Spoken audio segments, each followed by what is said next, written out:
hold on to this, because I feel like... Yeah. I'm gonna try to figure out all these people. And I thought no one was gonna come through. I know, isn't that funny? All right. She's where I'm making my closest connection, I think, for some reason, when I'm connecting to this one. Now, does your mom have a female contemporary around middle age, or just, I feel like I'm getting a reference to a woman who's coming through and acknowledging the cancer. And she's immediately coming through and acknowledging that, in part, she's why we're here today, and I have to talk about that, okay?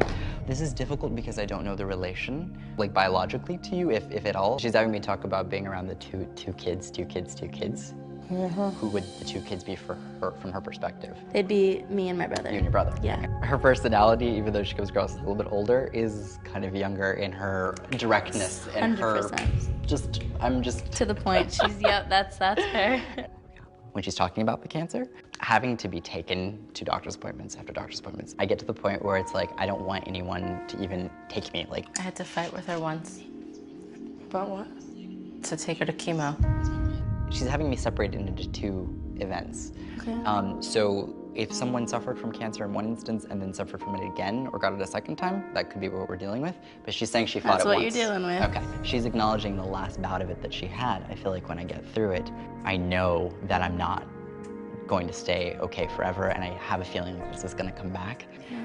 So there is a sense of peace with that in knowing, like, look, I'm no stranger to this. I've gone through this. I'm okay with this. Yeah. But she was a fighter. Yeah, and definitely. I mean, very strong and very She's the definition of a warrior. Absolutely. So I'm at this party, and I randomly got a pull in the direction of this girl. I couldn't quite explain it, but I just felt like I had to deliver a message. So what's your first name again? I'm sorry? Bella. Bella, great. Bella. So nice to meet you. Even when I'm trying to unwind, I still pick up on information and have to deliver it. There's no such thing as being off the clock. All right, so you actually have a couple people popping in from the other side, if that's okay. So there is actually a reference to a man that's coming through. It actually comes through on the fatherly kind of a realm for this. It's like a real strong fatherly figure. Let's see as far as this goes. He's snapping his fingers at me, always an indication for me that someone passed quickly. He is referencing, though, no, he's referencing, I'm hearing an engine. This goes. Do you have anyone who would have passed a car accident, like a vehicular accident, or some form of an issue with a vehicular accident? Because this man passed in a vehicular-related accident. My dad died in a motorcycle accident. I'm so sorry. That's okay. They're having me talk about your dad. Your dad is still alive, correct? Mm-hmm. Perfect. He lives with me now. Good. And that's a good thing. The way this comes in, she's putting a lot of emphasis on the release of guilt around your father, like really heavily, like let go of guilt, let go of guilt, let go of guilt. Just really, really, really no, monitor there's that. something that's sad about how she passed. He does feel guilt because he never got to say goodbye to her because he was sick, he got pneumonia. And he went to the hospital, and then she got pneumonia the next day. So then they brought her to like a different hospital. So they never got to see each other. Gotcha. My dad got sick. I got a phone call. Then they said, your father can't breathe. He's having trouble breathing. So the ambulance is going to take him to the hospital. So I stayed with my mother. My brother went with my dad. Then the next day, my mom started not feeling well. But I think she knew she was going to leave, and she didn't want my dad to see her. It was like one of the hardest, it was a very hard day. I didn't want him to know she was in the hospital. Sure. Because I didn't want him to get upset. Yeah. I figured when they got better, they were going to see each other, you know? Right. So my dad never got to say goodbye to her, and then it's like I had to tell my father. It was so hard. Me and my brother, it was like really hard.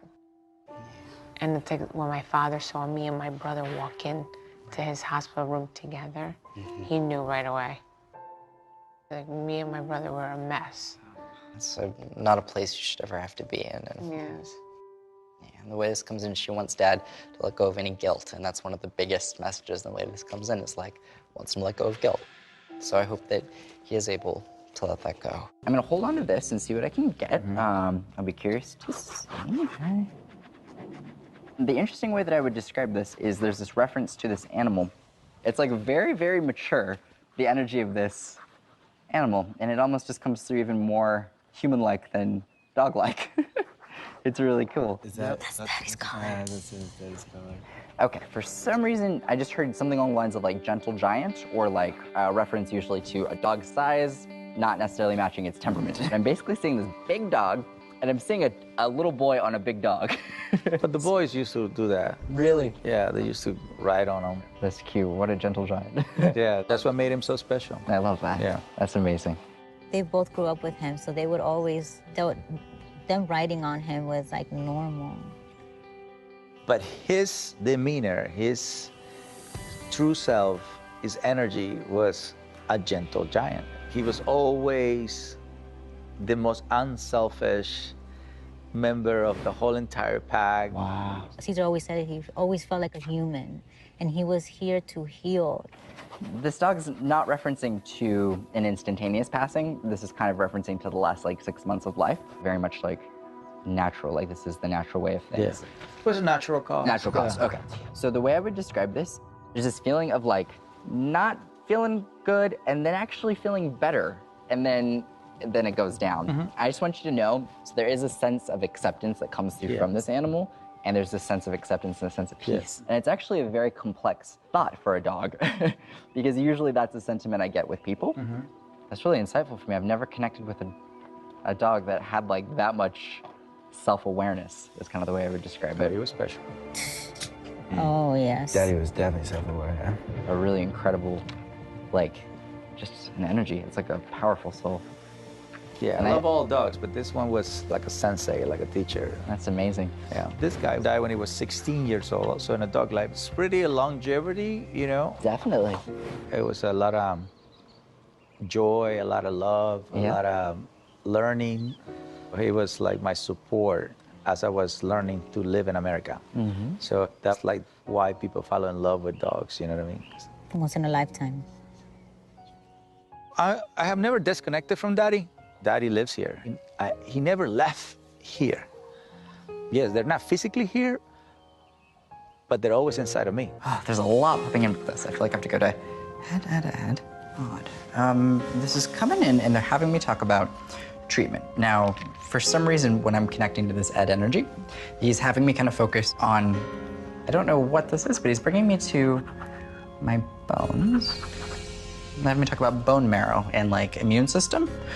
I don't know what this is. Bone marrow. Whoa. Yes. So where does that fit? I have to call my husband right now. That's crazy. Really? I wasn't even thinking about that. I cannot believe you just picked up on it. So, Ed, his brother had this very grand life and traveled a lot, kind of, you know, man about town, traveling the world. And when Ed got sick, they needed a match for him. And my husband went and found his brother, and it was not easy. And he found him, and he convinced him to come back and to give him the bone marrow. Yeah, so that's incredible, because that's not out there. I just know that, like, it was, you know, so heartbreaking for my husband when his father passed away. And so, and I know that's like still hard for him, so I know that. So I was just really hoping that he would just come through, and that, you know, I could tell my husband that he came through and that he's looking over him, you know, because I think you want to know that, you know, you want to know that like a parent or whoever has passed is watching over you and proud of you. Sure. That's amazing. Well, I think it's important that they sometimes bring these things up, because it's their way of acknowledging that they know what their loved ones did to try to sustain their life. And understanding also that with his health, that there's nothing that really could have been done in the long run. Okay. And he understood this, that he knew that it was his time. So that would be what that would be referring to.